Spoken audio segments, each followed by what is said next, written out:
მოგესალმებით პატივცემულო ტელემაყურებლებო.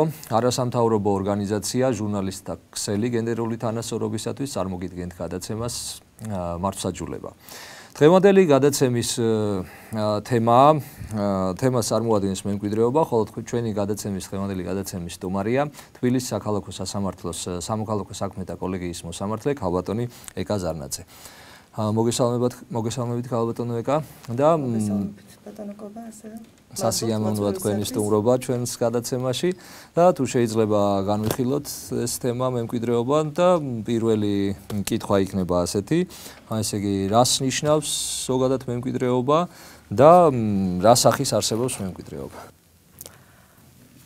კიდევ ერთხელ მადლობას მოგახსენეთ მოწვევისათვის. საინტერესო კურსი აქ აღებული, ასე ვთქვათ, ტელევიზიას და მოცემული გადაცემის მნიშვნელობაც ასევე ვფიქრობ დიდია მოსახლეობისთვის. მე ვეცდები თქვენს შეკითხვაზე და ალბათ შემდეგ შეკითხვებზეც, რომელიც შეიძლება იყოს, იმ ფორმატით გიპასუხოთ, რომ ნათელი იყოს ჩვეულებრივი მოქალაქისათვის, მოსახლეობისათვის და შესაძლებისდაგვარად ნაკლებად გამოვიყენო, ასე ვთქვათ, ძალიან სპეციალური იურიდიული ტერმინოლოგია. პირველი შეკითხვა შეეხებოდა ესე იგი მემკვიდრეობის სახეს, ხომ ბატონო კობა? დიახ. მემკვიდრეობა გულისხმობს პირის გარდაცვალების შემდეგ მისი ქონების ბედის, იურიდიული ბედის გადაწყვეტას. ანუ მემკვიდრეობითი სამართალი ფაქტურად და ეს სამემკვიდრეობის სამართლებრივი ნორმები განსაზღვრავს თუ რა ბედი ეწევა, ესე ვიტყოდი, მემკვიდრებლის გარდაცვლილი პირის ქონებას მისი გარდაცვალების შემდეგ, როგორ უნდა განაწილდეს იგი მემკვიდრეებს შორის, ვინ არის მემკვიდრე, რა გადადის მემკვიდრეობით, რა არის აუცილებელი იმისათვის, გავაკეთოთ იმისათვის, რომ ჩვენ მივიღოთ მემკვიდრეობა.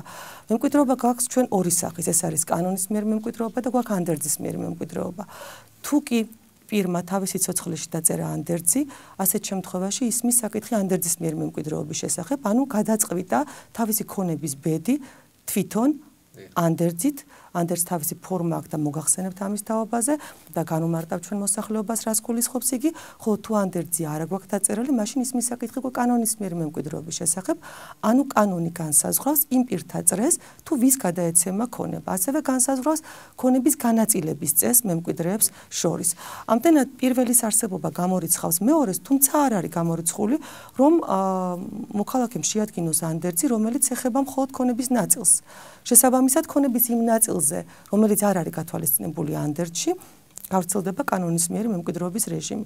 თუმცა არ არის გამორიცხული კანონის მიერ მემკვიდრეობის რეჟიმის ამოქმედება, ასევე იმ შემთხვევაში, თუ კი მაგალითად თქვათ ანდერძით მემკვიდრე არ აყვავს სახეზე.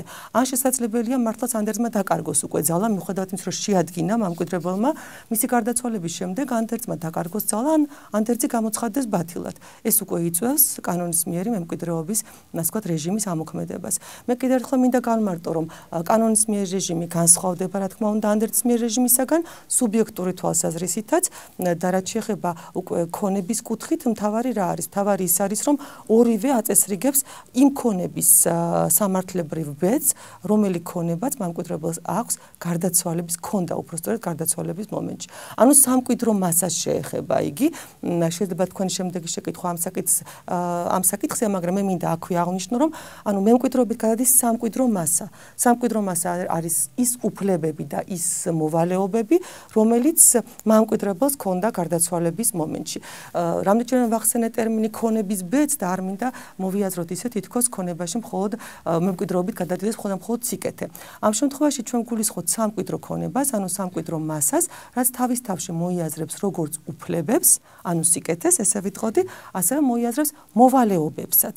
ანუ მემკვიდრე კანონის მიერ იქნება იგი თუ ანდერძის მიერი, მემკვიდრებლისგან იღებს როგორც უფლებებს, ასევე მოვალეობებს. რა თქმა უნდა, გარკვეული წესის მიხედვით, გარკვეული წილობრივი მონაწილეობით და თუ კი ესეც საინტერესო იქნება, ამასაც შევეხებით. მაგას ცოტა მოგვიანებით შევეხოთ და ეხლა თუ შეიძლება განვმარტოთ, ვინ შეიძლება იყვნენ მემკვიდრეები? მემკვიდრეები შეიძლება იყვნენ ფიზიკური პირები და შეიძლება იყოს ასევე იურიდიული პირიც. მხოლოდ ხაზი მინდა გაუსვა, რომ ფიზიკური პირი მემკვიდრე გახლავთ კანონის მიერ მემკვიდრეობის დროს, ხოლო რაც შეეხება იურიდიულ პირს, მათ შორის სახელმწიფო შეიძლება არსებობდეს, რა თქმა უნდა, და იყოს მემკვიდრე, თუ კი ანდერჩი ჩვენ მას მოვიხსენიებთ და გადავცემთ მემკვიდრეობით ქონებას.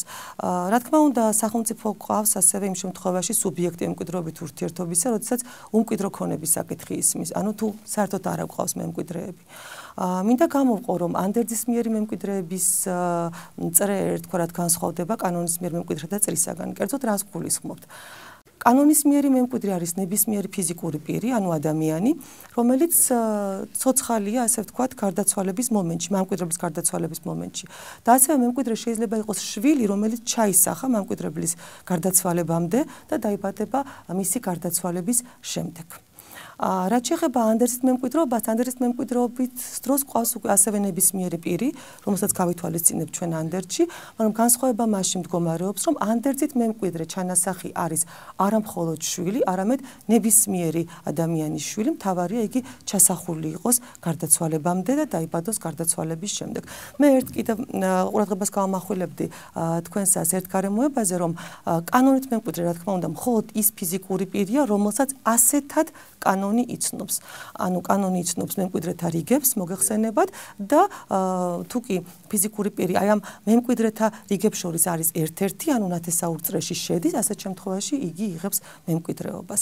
აი განსხვავება არსებითი სწორედ ეს არის, რომ კანონის მიერ მემკვიდრეობის დროს ყავს მემკვიდრეები მხოლოდ ფიზიკური პირები, ანუ ადამიანები და ასევე ჩანასახი შეიძლება ბავშვი, რომელიც დაიბადა გარდაცვალების შემდეგ, მაგრამ ჩაისახა გარდაცვალებამდე, ხოლო ანდერძის მემკვიდრე შეიძლება იყოს ნებისმიერი სუბიექტი, მათ შორის იურიდიული პირიც, სახელმწიფოც და უკვე ჩანასახი, რომელიც შეიძლება არ იყოს მემკვიდრებლის შვილი. ერთი მნიშვნელოვანი მომენტია კიდე ალბათ საინტერესო მოსახლეობისთვის, რომ ჩანასახი შულად ჩაითვლება, ანუ ბავშვი, რომელიც დაიბადა გარდაცვალების შემდეგ, მემკვიდრების გარდაცვალების შემდეგ, ჩაითვლება შულად და ჩაითვლება მემკვიდრედ, იმ შემთხვევაში თუ იგი დაიბადება გარდაცვალებიდან 10 თვის განმავლობაში. ანუ შემდგომ უკვე ფიზიკურად, ბიოლოგიურად შეუძლებელი იქნება ეს. თუ შეიძლება მემკვიდრის უფლების ჩამორთმევა, აი უღირსი მემკვიდრე ასეთი ტერმინი გაგვიგია, ხო? იცის საზოგადოებამ რა შემთხვევაში შეიძლება ეს და როგორ განმარტოთ, როგორ შეიძლება მოხდეს ეს? თქვათ ჩამოვართვათ მემკვიდრეობის უფლება. გასაგებია ბატონო კობა, უღირს მემკვიდრედ ცნობა ეს არის ისეთი ინსტიტუტი, რომელიც იწვევს პირისათვის, აი კონკრეტული პირისათვის მემკვიდრეობის უფლების დაკარგვას. უღირს მემკვიდრედ აღიარება ხდება, რა თქმა უნდა, სასამართლოს მიერ და უღირს მემკვიდრედ აღიარების წინაპირობებია, რომ კონდეს სახეზე გარკვეული გარემოება. ანუ კანონი მოითხოვს გარკვეულ წინაპირობებს იმისათვის, რომ პირი მოქალაქე ფიზიკური პირი ადამიანი, ესე მარტივად რომ ვთქვათ, ვაღიაროთ უღირს მემკვიდრედ.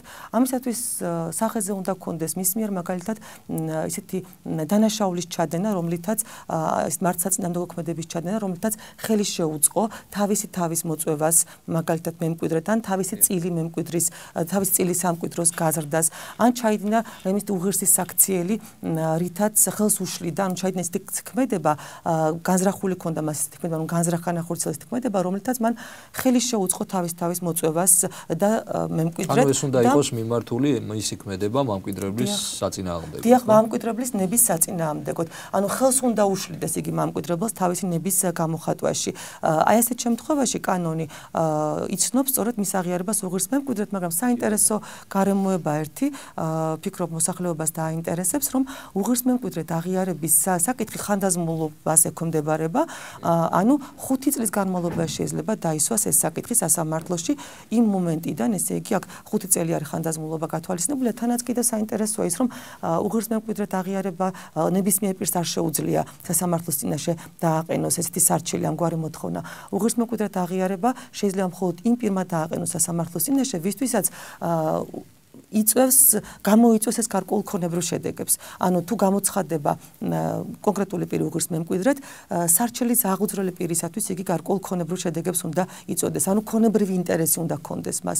რადგან მოგეხსენებათ, სარჩელის აღძვრა, ეს რა თქმა უნდა ნებისმიერ მოქალაქეს შეუძლია, მაგრამ იგი უნდა იყოს სათანადო მოსარჩელი იმისათვის, რომ მისი სარჩელი დაკმაყოფილდეს. გასაგებია. აი სასამართლომდე სანამ მივალთ, თქვათ უღირს მემკვიდრედ გამოცხადებას მაგის მოთხოვნით იქნება ეს არჩევლით თუ ნებისმიერი სახის მიმართვით. იცით რა მაინტერესებს, აი მამკვიდრებელს, რომელიც წერს ანდერძის დაწერისას, შედგენისას, აქვს თუ არა უფლება, რომ ნებისმიერი მემკვიდრე მოიხსენიოს, ასე ვთქვათ, ანუ ანდერძში ჩაატანოს ის, რომ აი ვთქვათ, უფრო რო განუმარტოთ, ჩემს ერთ შვილს ვუტოვებ ამას ყველაფერს, მაგრამ აი იმ მეორეს არაფერი არ შეახვედროთ ჩემი დანაშთი ქონებიდან, ასე ვთქვათ.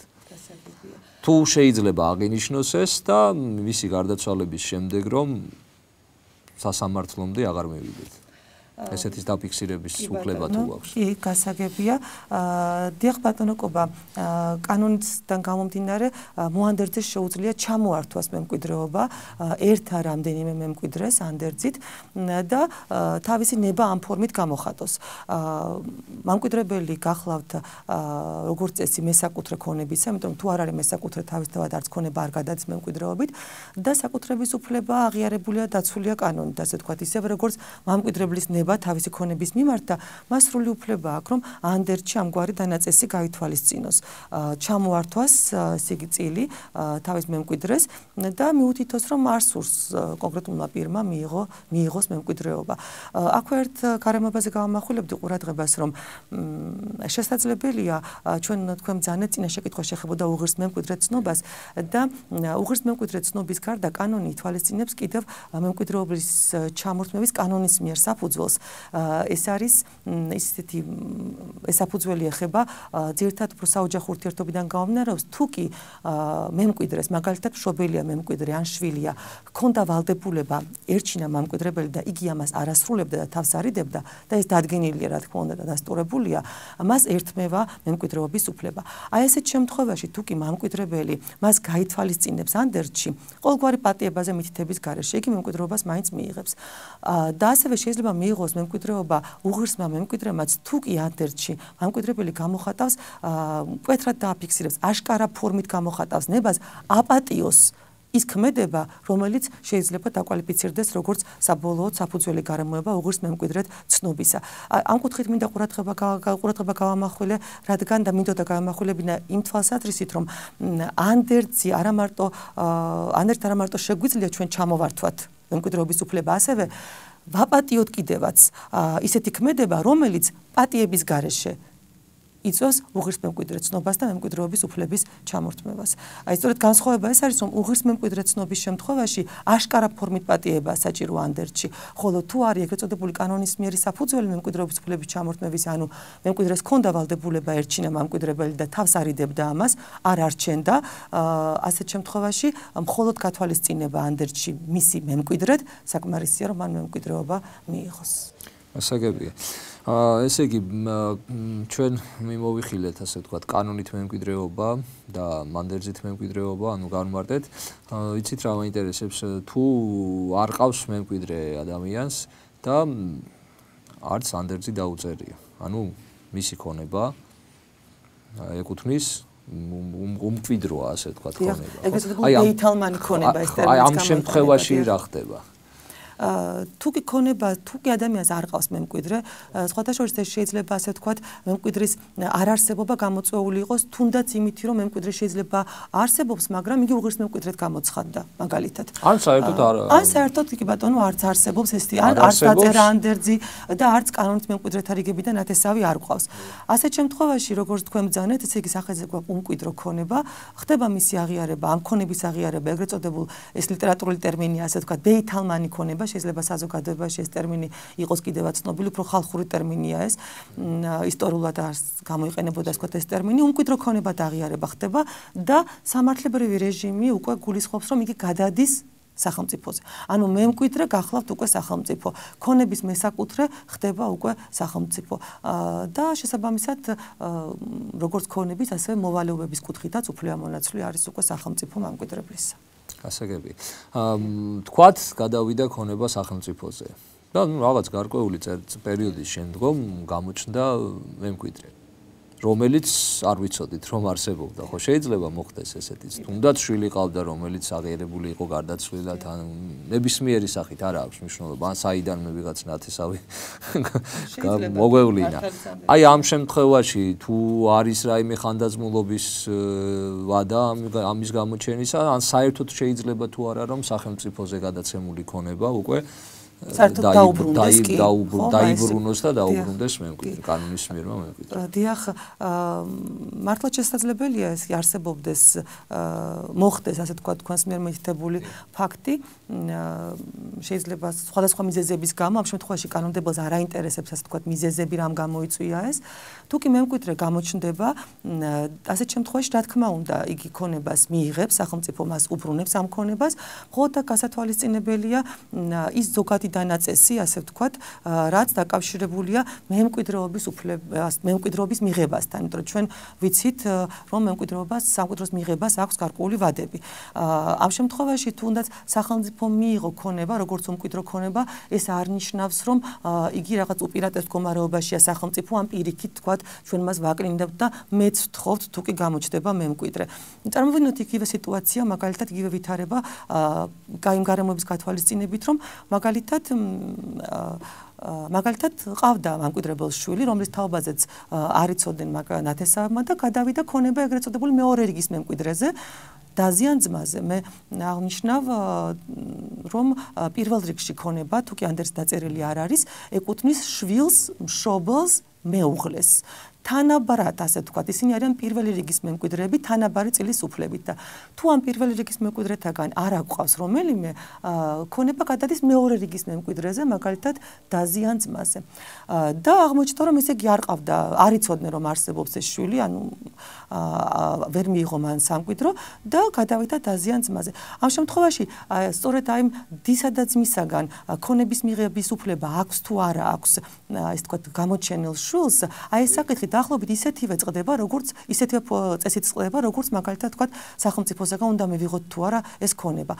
აქ გარკვეული ვადებია გასათვალისწინებელია მართლაც იცოდა თუ არა მემკვიდრებლის არსებობის არ არსებობის შესახებ და ასე შემდეგ. თუმცა რა თქმა უნდა, უმკვიდრო ქონება როდესაც არსებობს, აქ კიდე თავისი სპეციფიკა აქვს. ამ სრულად ზოგად წესი იგი არ ემორჩილება, როგორც აღნიშნეთ, მაგრამ მინდა ხაზი გაუსვა იმ კუთხეს, რომ მემკვიდრის მიერ ასე თქვა დაგვიანებით მემკვიდრის დაგვიანებული გამოჩენა ყოველთვის შეიძლება არ იწოვდეს იმ სამართლებრივ შედეგს, რაც ნიშნავს, რაც მოიაზრებს თავის თავში ქონების ასე თქვა მისთვის გადაცემას. რა თქმა უნდა, იქ უმკვიდრო ქონებას კიდევ გარკვეული სპეციფიკა გააჩნია, მაგრამ ყოველთვის უნდა გავითვალისწინოთ, რომ კანონი გარკვეულ დანაწესებს ადგენს იმისათვის, რომ თუ კი დაგვიანებული პირი ესე ვიტყოდი გამოჩნდება, იგი უცილობლად უპირობოდ, რა თქმა უნდა, ქონებას არ იღებს გარკვეული გარემოებები აქ გასათვალისწინებელი გვაქვს და თუ კი საინტერესო იქნება, შეიძლება გავაგრძელოთ კიდევაც ამაზე საუბარი. შეიძლება ისეთი შეიქმნას ვითარება, თქვა სახელმწიფო მიიღო ეს ქონება. და გაასხვისა, ხო? გაყიდა, გააჩუქა, რაღაც დაიკარგა მოკლედ ეს ქონება. დაძმის შემთხვევაში შეიძლება ნათესავმა მიიღო ის ქონება და ფლობს და არ გაყიდოს, მაგრამ სახელმწიფო უფრო დიდი ალბათობით გაყიდის ალბათ, ხო? ახლა რისთვის ჭირდება სახელმწიფოს იგივე ხალხს უნდა გადასცეს, იქნება ეს შესყიდვის თუ ჩუქების წესით, ალბათ უფრო შესყიდვით. ანუ გაყიდის სახელმწიფო და ამ შემთხვევაშიც ალბათ უკვე მეკარგება, ხო? ქონება ფაქტიურად აღარ არსებობს ეს ქონება. კი ბატონო, აქ კანონმდებელი ითვალისწინებს, თუ კი უსასყიდლოდ არის გადაცემული, საერთოდ უსასყიდლო გარიგება, მოგეხსენებათ, შეიძლება ითქვას არამყარი გარიგებაც არის ზოგადად სამართლებრივი კუთხით, ანუ უსასყიდლოდ თუ მოხდა ქონების გადაცემა, ამ დროს მისი უკან დაბრუნების, უკან მიღების ალბათობა უფრო დიდია, მაგრამ თუ კი სასყიდლად განხორციელდა უკვე და ამ შემთხვევაში კეთილსინდისიერების პრინციპი დაცულია, რა თქმა უნდა, მისი უკან დაბრუნების ალბათობა, მის უკან დაბრუნება შეუძლებელია. ხას უსვამ, თუ კი დაცული არის კეთილსინდისიერების პრინციპი. ჩვენ გულისხმობთ, რომ არ იცოდა, არ შეიძლებოდა სწოდნოდა იმის თაობაზე, რომ თქვათ მემკვიდრე არსებობდა. მაგრამ თქვათ იგივე დაძმის შემთხვევაში, თუ კი რა თქმა უნდა, დაძმისათვის ცნობილი იყო, რომ არსებობდა ესეთი პიროვნება, რომ მართლაც ადგილი აქვს რაღაც დაფარვას გარკვეული ფაქტისა, ისინი ვალდებულნი არიან ზიანი აუნაზღაურონ, ანუ ქონების უკან დაბრუნება არ ხდება, თუ კი შემძენი უკვე კეთილსინდისიერია, მაგრამ ეს დაანძმა ვალდებულია ზიანი აუნაზღაუროს, ასევე ის სარგებელიც კი გადასცეს, რომელიც სარგებელი შეეძლოთ მიიღო თუ თუ კი ისინი სამკვიდრო ქონებას გამოიყენებდნენ შესაბამისად, თქვათ, მეურნეობა ეს იყო და თქვათ შეიძლება და გაძღოლდნენ მეურნეობას და მიეღოთ სარგებელი და არ გააკეთეს ეს, რაც იწვევს უკვე მას, რომ ვალდებულნი არიან აუნაზღაურონ უკვე ეგრეთ წოდებულ გამოჩენილ მემკვიდრეს აი ეს თქვათ დამდგარი ზიანი ასე თქვათ. მიუბრუნდეთ ანდერძის ფორმა, როგორ იწერება ანდერძი და აუცილებელია თუ არა რომ ეს იყოს ასე თქვათ ნოტარიულად ამოწმებული თუ შეიძლება რომ უბრალოდ ფურცლის ყაღალდის ხელმოწერით შემოვიფარგლოთ ალბათ ხომ? დიახან მხოლოდ ფურცელზე დაწერით და არ გავითვალისწინოთ რაიმე სპეციალური ფორმა. და ალბათ ეს წერილობით უნდა იყოს აუცილებელი. დიახ, აუცილებლად ესე კანონით გათვალისწინებულია ტექნიკური საშუალებებით ჩაწერა და აქ იგულისხმება შეიძლება ეს იყოს თქვათ კომპიუტერის მეშვეობითაც აკრეფილი ან თუნდაც თუ კი ვინმე ავიყენებს შეიძლება ეგრეთ წოდებული საბეჭდი მანქანითაც კი იყოს. მთავარია ხელმოწერით იყოს იგი დადასტურებული, სწორედ აი ამიტომ აღნიშნე ეს ფრაზა ხელმოწერით დადასტურებული. შეიძლება როგორც ნოტარიუსის ფორმით იყოს იგი, ანუ სანოტარო ფორმის ანდერძს იცნობს ჩვენი კანონმდებელი და რეალობაში გვაქვს ძალიან ხშირად და ასევე გვაქვს ეგრეთ წოდებული შინაურული ანდერძი. შინაურული ანდერძი გულისხმობს, როდესაც საკუთარი ხელით ავსებს ადამიანი, საკუთარი ხელით წერს, შესაძლებელია ტექნიკური საშუალება გამოიყენოს, მაგრამ ადასტურებს აუცილებლად ხელმოწერით. ორივე ანდერძს იცნობს კანონმდებელი, ანუ როგორც სანოტარო ფორმას, შესაძლებელია თქვენ დაწეროთ ანდერძი და ნოტარიუსს გადასცეთ შესანახად, მიაბაროთ ნოტარიუსს, შეიძლება სანოტარო ფორმით იყოს დამოწმებული და თქვათ იყოს ეგრეთ წოდებული დახურული ტიპის, სადაც შინაარსი უცნობია არის ნოტარიუსისთვის.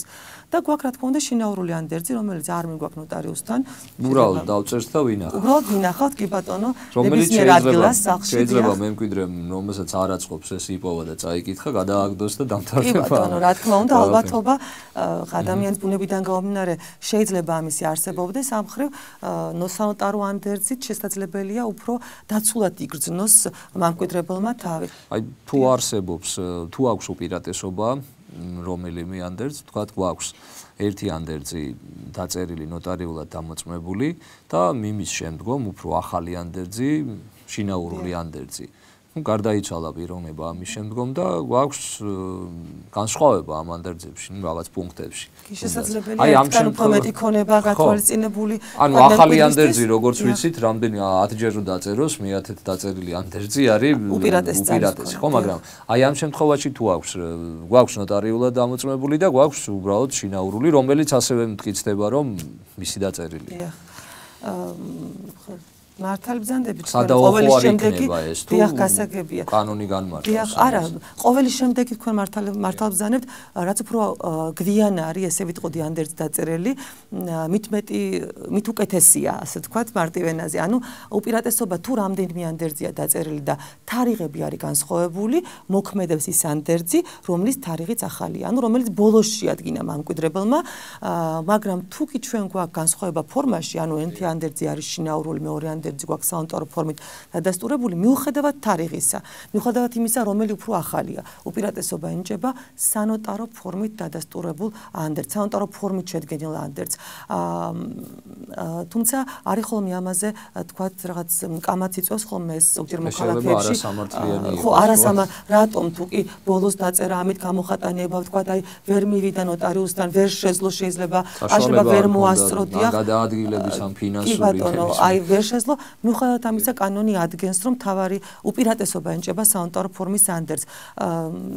კანონმდებლობა საერთოდ იცნობს, თუ კი მართლაც არ შეუძლია ფიზიკურად მისვლა ნოტარიუსთან, შეიძლება ნოტარიუსი მასთან მივიდეს, ამისათვის აუცილებელია შეტყობინების განხორციელება, მაგრამ თუ კი ეს არ მოხდა და მართლაც გვაქვს ორი ანდერძი, თუნდაც განსხვავებული შინაარსის, აბსოლუტურად განსხვავებული შინაარსის, მაინც უპირატესობა ენიჭება სანოტარო ფორმით დადასტურებულ ანდერძს.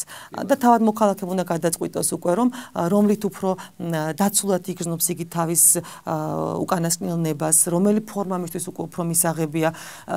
აქ კანონმდებელი აძლევს ადამიანს თავისუფლებას, თავად დაარჩიოს მისთვის, მისი ცხოვრების წესისთვის თუნდაც, ან თავის ნათესავების, ან თავისი ახლობლების მშობლების ბუნებიდან გამომდინარე, რომელი ფორმა უკეთესია მისთვის, რომელი ფორმით უფრო მეტად შეძლებს იგი თავისი ინტერესების დაცვას. მოქალაქეებმა უნდა იცოდნენ, რომ ჯობია დააფიქსირონ და დაარეგისტრირონ ნოტარიუსთან. შეიძლება ესეც ითქვას, უფრო მეტად არიან გარანტირებულნი ასე. თუმცა ისიც უნდა გაითვალისწინონ, რომ თუ კი შემდეგ მათ მოსაზრება შეიცვალეს, აზრი შეიცვალეს და იგივე ფორმით არ განახორციელეს თავიანთი ნების გამოხატვა, კვლავ ძალაში დარჩება სანოტარო ფორმის ანდერძი. თუ გვაქვს რამდენიმე სანოტარო ფორმის ანდერძი, რა თქმა უნდა უპირატესობა აქვს უკანასკნელს, მაგრამ თუ კი სხვადასხვა ფორმის გვაქვს, ასეთ შემთხვევაში უპირატესობა აქვს სანოტარო ფორმის ანდერძს. თუ კი გვაქვს რამდენიმე შინაურული და აქედან არც ერთი არ არის თავისთავად სანოტარო, უპირატესობა აქვს ბოლო ანდერძს. ამდენად, თუ კი რამდენიმე ანდერძს წერს მოქალაქე, უნდა აუცილებლად გაიხსენოს, გაითვალისწინოს, რა და რა სახის იყო იგი შედგენილი, რა და ფორმის იყო და შესაბამისად გადაწყვიტოს საკითხის შეცვალოს მისი შინაარსით თუ არა. დიდი მადლობა. გადავიდეთ შემდეგ კითხვაზე. ესე იგი გვაქვს ასე ვთქვათ, ხშირად მსმენია მოქალაქეებში, რომ გინდა თუ არა უნდა დაიწეროს ანდერძი ოჯახის წევრზე ან ნათესავზე რომელიმეზე. შესაძლებელია თუ არა ანდერძი დაიწეროს უცხო პიროვნებაზე, ან თუ დაიწერება ერთ-ერთ შვილზე თუ მემკვიდრეზე, სხვა მემკვიდრეებს თუ ერგებათ რაიმე სავალდებულო წილის სახით, აი ეს თუ შეიძლება რომ განმარტო. საინტერესო შეკითხვაა ბატონო კობა, ვფიქრობ საზოგადოებასაც საინტერესო იქნება, რადგან პრაქტიკაში მართლაც საკმაოდ ხშირია ესეთი შემთხვევები, როდესაც ანდერძით ადამიანი მოქალაქე უტოვებს ქონებას პირს, რომელიც არ არის მისი ნათესავი. ან შეიძლება ნათესავია, მაგრამ ეგრეთ წოდებული შორეული ნათესავია და მას ყავს შვილი, მას ყავს მეუღლე, ან შეიძლება ყავს და-ძმა და მაგალითად თქვათ ბიძაშვილს ან დეიდაშვილს დაუტოვა. რა თქმა უნდა, როგორც აღნიშნეთ, თავისუფალია მოქალაქე თავისი ნება გამოხატოს, თავისი ქონება გადასცეს მემკვიდრეობით, მაგრამ კანონმდებელი იცავს უახლოესი ნათესავების ინტერესებსაც. კერძოდ რა იგულისხმება აქ? კანონი იცნობს, როგორც თქვენ აღნიშნეთ, სავალდებულო წილის ცნებას, ასე თქვათ, ინსტიტუტს ეს ტერმინი ვფიქრობ არ დააბნევს მოქალაქეებს, ანუ იცნობს ისეთ მოვლენას, ესე ვიტყოდი სამართლებრივ მოვლენას, როდესაც მოანდერძემ ქონება გადასცა უცხო პირებს, არანათესავს ან შორეულ ნათესავს და ასეთ შემთხვევაში შვილს, მშობელს და მეუღლეს უფლება აქვს მიიღოს იმის ნახევარი, რასაც მიიღებდა ანდერძით დაწერილი რომ არ ყოფილიყო. ანუ შვილი, მშობელი და მეუღლე სარგებლობს სავალდებულო წილზე უფლებით და თუ კი მართლაც ისინი ანდერძში არ არიან მოხსენიებულნი, უფლება აქვთ სასარჩელო წარმოების წესით თუ რა თქმა უნდა თავად დავას ვერ მოაგვარებენ ერთმანეთს შორის, მიმართონ სასამართლოს სარჩელით და მოითხოვონ მემკვიდრედ და მესაკუთრედ აღიარება იმ ქონებაზე. რა თქმა უნდა, გარკვეული გარემოებიც უნდა არსებობდეს, მხოლოდ ეს იგი ფაქტი ნათესაობის არ არის საკმარისი, მაგრამ ერთ-ერთი წინაპირობა ამისა გახლავთ, რომ თუ ხარ შვილი, მშობელი და მეუღლე, შეგიძლია მიიღო იმ ქონების ნახევარი, რასაც მიიღებდი ანდერძით დაწერილი რომ არ ყოფილიყო. რა თქმა უნდა, მათ შეუძლიათ ეს პირველ რიგში საონტარო ორგანოსთვის მიმართვის წესითაც განახორციელონ, სწორედ ამიტომ აღნიშნეს სხვა წინაპირობები უნდა არსებობდეს მეთქი, მაგრამ მათ აქვთ ამის უფლება. აქვე შეიძლება იყოს ისეთი მომენტიც ბატონო კობა, ისეთი საკითხიც, რომ მაგალითად ესე პირები იყვნენ ანდერძში გათვალისწინებული, ანუ მოიხსენია შვილიც, მშობელიც, მეუღლეც და მაგალითად თქვათ თავისი მეგობარიც, მაგრამ შვილის, მშობლისთვის ან მეუღლისათვის გათვალისწინებული ქონება ანდერძით არის იმაზე ნაკლები, ვიდრე მაგალითად მათ სავალდებულო წილით ეკუთვნის. როგორც მოგახსენებთ, სავალდებულო წილი გულისხმობს იმის ნახევარს, რასაც მიიღებდნენ ანდერძით დაწერილი რომ არ ყოფილიყო. და ესეთ შემთხვევაში სავალდებულო წილზე უფლების მქონე პირებს უფლება აქვთ მოითხოვონ წილის გაზრდა. წილის გაზრდა იმ ოდენობამდე, რა ოდენობამდე ითვალისწინებს სავალდებულო წილის საფუძველზე მათ რაც ეკუთვნით. თუმცა აქვე მინდა აღნიშნო, რომ სავალდებულო წილის ინსტიტუტი ესე მარტივად, რომ თქვათ აი ნახევარს მიიღებ, თუ კი ანდერძში გათვალისწინებული არ არის, აი მინდა ბევრ გარემოებას ითვალისწინებს. ესე ასე თქვათ მარტივად ავტომატურად ამ ქონებას არ იღებ. აი რას გულისხმობთ? მაგალითად ამ დროს გასათვალისწინებელია, რომ შესაძლებელია სავალდებულო წილზე უფლების მქონე პირმა, მაგალითად მამამ შვილს სიცოცხლეშივე მაგალითად დაქორწინდა შვილი და სიცოცხლეშივე გადასცა ქონება და ამასთან დათქმა გააკეთა, რომ გადმოგცემ ამ ქონებას და ეს ჩათვალე, რომ სავალდებულო წილი გადმოგეცა. თუ კი ესე იგი მემკვიდრებელმა ანუ ეს გაფორმებული უნდა რა თქმა უნდა, დიახ, სათანადო ფორმას მოითხოვს. კი ბატონო, აუცილებლად ეს უნდა იყოს თუ უძრავი ქონება თავისთავად წერილობითი ფორმა, რომ მითითებული იყოს, რომ ეს გადაეცა სავალდებულო წილზე მითითებით. მამკვიდრებლის მამის მშობლის გარდაცვალების შემდგომ ის თავის წილს ვეღარ მიიღებს, ხო? ანუ გავლენას ახდენს ეს. აი ხშირად არის ხოლმე ესეთი შეკითხვები, რომ მე მივეცი ჩემი წილი, ჩემს უფროს შვილს, თქვათ, ან უმცროს შვილს არ აქვს მნიშვნელობა, სახლი უკიდე, კარი უკიდე, 1000 ფული მივეცი, 1000 რაღაცას იტყვიან და სხვა შვილებს ეხლა მინდა რომ დარჩეს ეს ყველაფერი, მაგრამ რეალურად ეს არ არის რეგისტრირებული არსად არ ჩანს. აი ამ შემთხვევაში რას ვშვებით? უნდა იყოს აუცილებლად წერილობით.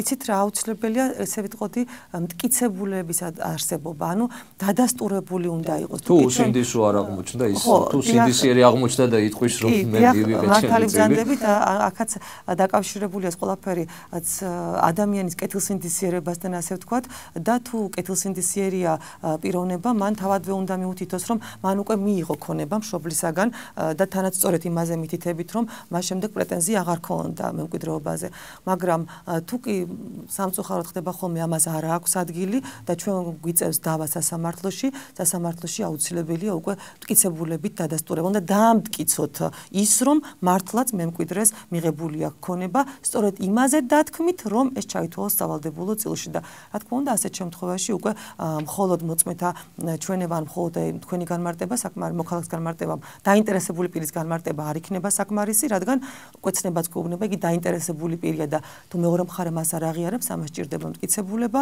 უნდა შევადგინოთ მაშინ თავისთავად ეს წერილობითი ფორმით, თუ კი ჩვენ ვაპირებთ, რომ ჩვენ შულს გადავცეთ რაიმე ქონება და თანაც გვინდა, რომ მას შემდეგ არ ქონდეს პრეტენზია თავის დებთან, ძმებთან ან ესე იგი ნახონათესავებთან, აუცილებელია ამაზე სათანადო ფორმით შევადგინოთ წერილობითი აქტი, წერილობითი გარიგება შევადგინოთ და ეს გავითვალისწინოთ.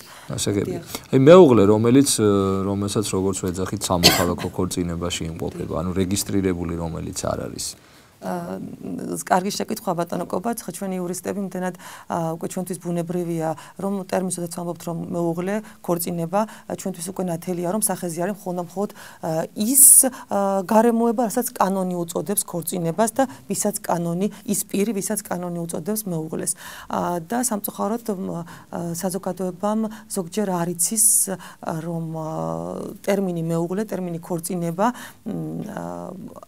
სამართლებრივად არ გულისხმობს, იურიდიულად არ გულისხმობს ერთად ცხოვრებას, ჩვეულებრივად არარეგისტრირებულ არარეგისტრირებულ ურთიერთობას კანონმდებელი ქორწინებას არ უწოდებს. აი რა მინდა რა კითხვა მინდა დავსვა. როდესაც გარდაიცვალა პიროვნება და მას დარჩა მეუღლე, რომელიც მეუღლეს ვეძახით, ხო, ერთად რომ ცხოვრობენ და შვილები ყავთ. დავაზუსტე ბატონო კობა, შეიძლება ზუსტად ეს აღნიშნული, შეიძლება მეც ვუწოდო ზოგჯერ ჩვეულებრივ ურთიერთობაში, საუბარში, მაგრამ მეუღლე ეწოდება მხოლოდ იმ პირს, ვისთანაც თქვენ ბრძანდებით რეგისტრირებულ ურთიერთობაში. ანუ უნდა იყოს აუცილებლად ქორწინება დარეგისტრირებული სამოქალაქო სახელმწიფო სერვისების შესაბამის სამსახურში, ტერიტორიულ ორგანოში უნდა იყოს იგი რეგისტრირებული. თუ არ არის ურთიერთობა ქალსა და მამაკაც შორის რეგისტრირებული, მას ჩვენ სამართლებრივად მეუღლეს ვერ ვუწოდებთ და ამ ურთიერთობას ქორწინებას ვერ ვუწოდებთ. და შესაბამისად ვერ მიიღებს მემკვიდრეობას, დიახ. ანუ ჩვენ როდესაც აღნიშნავთ და მე როდესაც აღახსენე, რომ ქონება სავალდებულო წილს იღებს შვილი, მშობელი და მეუღლეში გულისხმობთ მხოლოდ რეგისტრირებულ ურთიერთობაში მყოფ პირს, რომლის ქორწინებაც არის რეგისტრირებული. თუ კი არ აქვს რეგისტრაციას ადგილი, ასეთ შემთხვევაში ადგილი აქვს ფაქტობრივ საქორწინო ურთიერთობა, შეიძლება შვილებიც ყავდეთ მათ შვილებს რა თქმა უნდა კანონმდებელი აღიარებს როგორც შვილს და სახეზე უნდა გქონდეს რა თქმა უნდა თუმცა აქაც აღნიშნავ ბატონო კობაში მოქალაქეებმა მოსახლეობამ იცის, მაგრამ ტერმინი შვილიც გულისხმობს, ესეც სამართლებრივი ტერმინია. ანუ რომ ეწოდოს ადამიანს შვილი, მშობელი, მეუღლე და თუ ამას იურისტი იყენებს ამ სიტყვებს, იგულისხმება რომ სათანადო სამართლებრივი საფუძველი გვაქვს. ესე იგი, გვაქვს შულთან დაკავშირებით და მშობელთან მიმართებით დაბადების მოწმობა, რომელშიც მითითებულია მშობლად კონკრეტული პირად და შვილის გრაფაში მითითებულია კონკრეტული პირი, ხომ? და შესაბამისად მაშინ ვუწოდებთ მათ მშობელსა და შვილს. თუ კი ადამიანი გარდაიცვალა და შეიძლება იგიზრდიდა ბავშვს, ან შეიძლება ბიოლოგიურად იგი მისი შვილია, მაგრამ თუ კი არ არის ესე ვიტყოდი დოკუმენტაცია სახეზე, ანუ არა გვაქვს დაბადების მოწმობა, არა გვაქვს შუადაყვანის თაობა და სასამართლოს გადაწყვეტილება, რა თქმა უნდა ეს მოქალაქე შულად ვერ ჩაითვლება. შესაბამისად, ანუ მემკვიდრეობას ვერ მიიღებს. სახეზე უნდა გქონდეს დაბადების მოწმობა, სასამართლოს გადაწყვეტილება შუადაყვანის შესახებ. კიდევ ერთხელ აღნიშნავ, შვილი სამართლებრივი ტერმინია. თავისთავად სამართლებრივ საფუძველს იგი მოითხოვს. მშობელიც სამართლებრივი ტერმინია, მეუღლეც სამართლებრივი ტერმინია. ანუ თავისთავად მოითხოვს რას? ქორწინების მოწმობის არსებობას. ამიტომ თუ არ არის ქორწინება რეგისტრირებული, ქალბატონი ან ბატონი მემკვიდრეობას ვერ იღებს. თუმცა ერთ მომენტს აღნიშნავდი, კიდევ საინტერესოა, პრაქტიკაში არის ხშირად შემთხვევები, როდესაც ქორწინება რეგისტრირებულია, მართლაც მეუღლე გარდაიცვალა, მეორე მეუღლე ცოცხალია, ქორწინების რეგისტრაციას ადგილი აქვს, განქორწინება არ მომხდარა, მაგრამ აღმოჩნდა, რომ ბოლოს 3 წლის განმავლობაში გარდაცვალებამდე მეუღლეები ერთად არ ცხოვრობდნენ და ქორწინება ფაქტობრივად შეწყვეტილი იყო. კანონის მიხედვით თუ კი რა თქმა უნდა ხაზგაუსვამის დაინტერესებული პირის სარჩელი არსებობს, დაინტერესებულში გულისხმობთ, რომ არა ზოგადად ვინმე მეზობელი ან საინტერესო ამბების მოყვარული მეზობელი, ასე ვთქვათ, ვიტყოდი, არა, სამართლებრივი ინტერესი თუ არსებობს, მაგალითად ვთქვათ, შეიძლება გარდაცვლილს ყავს და ძმა და და ძმამ, როგორც მეორე რიგის მემკვიდრემ, აღძრეს სარჩელი ქალბატონის წინააღმდეგ, რომელთანაც აღმოჩნდა, რომ ბოლოს 3 წლის განმავლობაში გარდაცვალებამდე მემკვიდრებელი არ ცხოვრობდა, მას მეუღლედ არ აღიარებდა და საოჯახო ურთიერთობა იყო მხარეთა შორის შეწყვეტილი. ამენად ადვილი დასამტკიცებელია, გარდა იმ მეზობლების.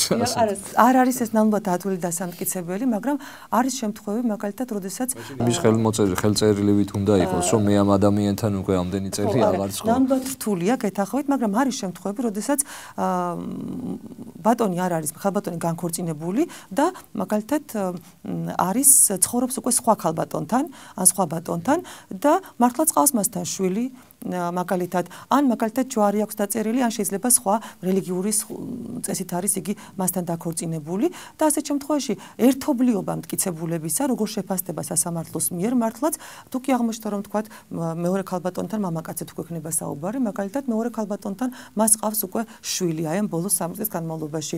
აღმოჩნდა, რომ მაგალითად თქვათ გარკვეული რელიგიური წესით არის მათ შორის ურთიერთობა დაფიქსირებული.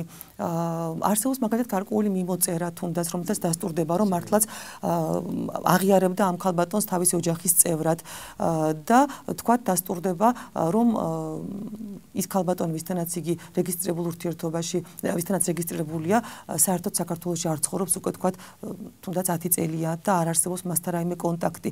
ანუ ერთობლიობაში, ყველა გარემოების, ყველა მტკიცებულების ერთობლიობაში შეფასებით შეიძლება რა თქმა უნდა დადასტურდეს, მაგრამ მხოლოდ მოწმეთა ჩვენებით არ მხოლოდ დაინტერესებული მეზობლის ჩვენებით, რა თქმა უნდა ეს არა.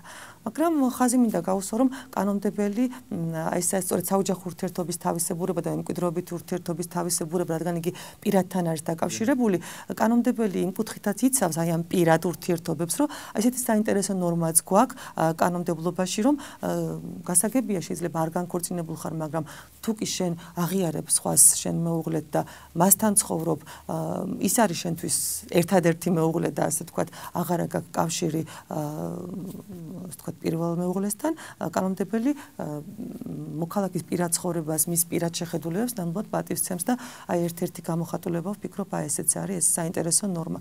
მინდა გითხრათ, რომ პრაქტიკაში არის ესეთი დავები, წამოიჭრება ხოლმე, აი აქვე აღნიშნავ, შეიძლება საინტერესო იყოს თქვენთვის და მოქალაქეებისათვის, რომ სამწუხაროდ ზოგჯერ ადამიანები არ სიკი არ აფორმებენ ქორწინების შეწყვეტას.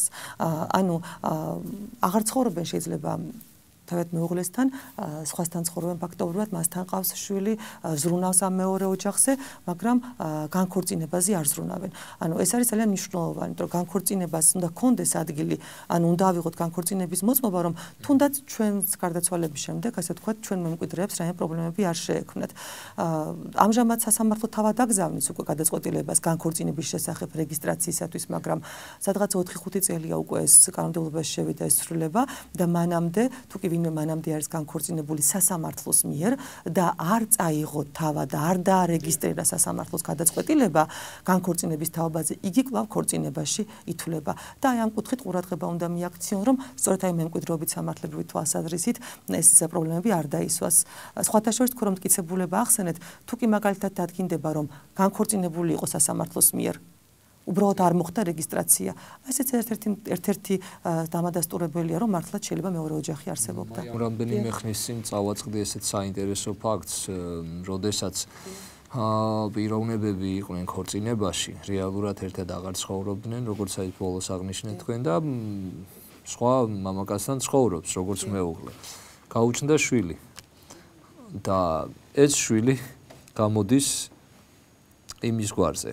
რეგისტრირებული მეუღლის გვარზე. ამ დროს ეს კაცი გადაირია, ცოლი მოიყვანა, ასე ვთქვათ, კი არ არის რეგისტრირებული, მაგრამ მიდიან ორივე სამოქალაქო რეესტრის სააგენტოში, ითხოვენ რომ ჩემი შვილია და ანუ ორივე ადასტურებს ამას, რომ ჩვენი საერთო შვილია, მაგრამ თუ არ მოხდება განქორწინება მათ შორის, ისე თავის გვარზე ნამდვილი მამა ვერ გამოიყვანს. რამდენად სამართლიანია ეს.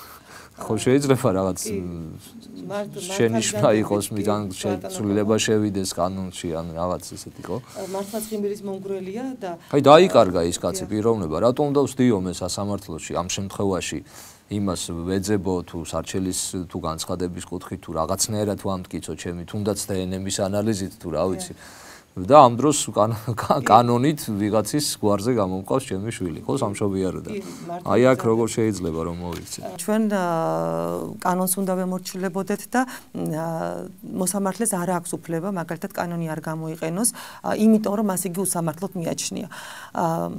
ვფიქრობ, გონივრული იქნება მართლაც ამ ნორმაზე კანონდებელი დაფიქრდეს და უფრო ასე ვთქვათ მოქნილი გახდეს კანონმდებლობა ამ კუთხით, რადგან კანონით მკაცრად არის განსაზღვრული, რომ თუ კი ქალბატონი, რომელიც ქორწინებაშია, თუ კი ქალბატონი შეეძინება ბავშვს, რომელიც ქორწინებაშია, ეს ამ ბავშვის მამად ითვლება ბატონი, ვისთანაც ქალბატონი არის რეგისტრირებული ქორწინებაში. და საკმარისია ქალბატონმა განცხადება შეიტანოს სამოქალაქო აქტების რეგისტრაციის ორგანოში და წარადგინოს ქორწინების მოწმობა, რომ უკვე ეგრეთ წოდებული ყოფილი მეუღლის თანხმობის გარეშე ყოფილი მეუღლე მიეთითება იქ მამად. ამიტომ თუ კი გამოსავალი რაში მდგომარეობს?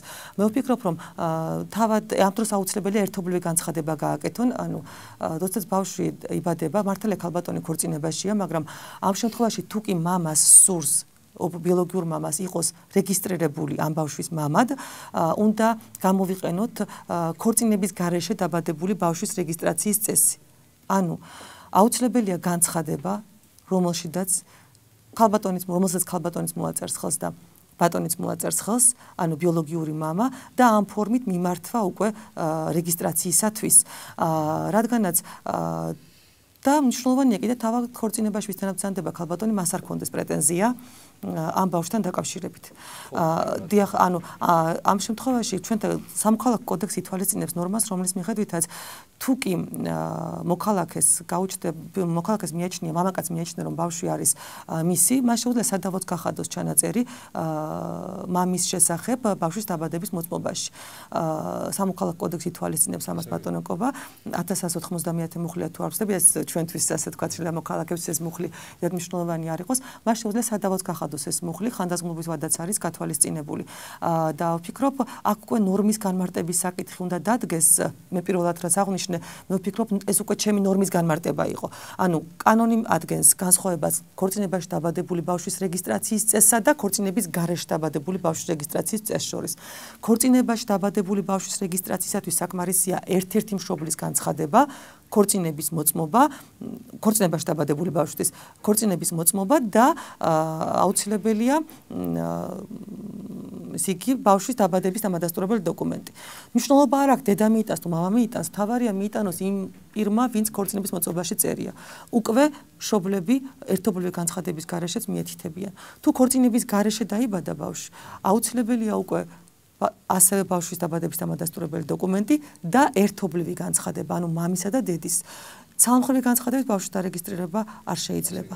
ამიტომ მე ვფიქრობ, ცოტა ნორმაც უნდა განმარტოთ იმგვარად, რომ მართლაც თუ კი ბატონი მოაწერს ხელს განცხადებას და პრეტენზია არ აქვს ქორწინებაში რეგისტრირება, ვისთანაც თანდება ქალბატონი რეგისტრირებულ ქორწინებაში, აი ამ შემთხვევაში რეესტრის სამსახურმა ფიქრო პრობლემა არ უნდა შექმნას და რეგისტრაცია უნდა განხორციელდეს. მე ეს მგონია. დიახ. დიდი მადლობა.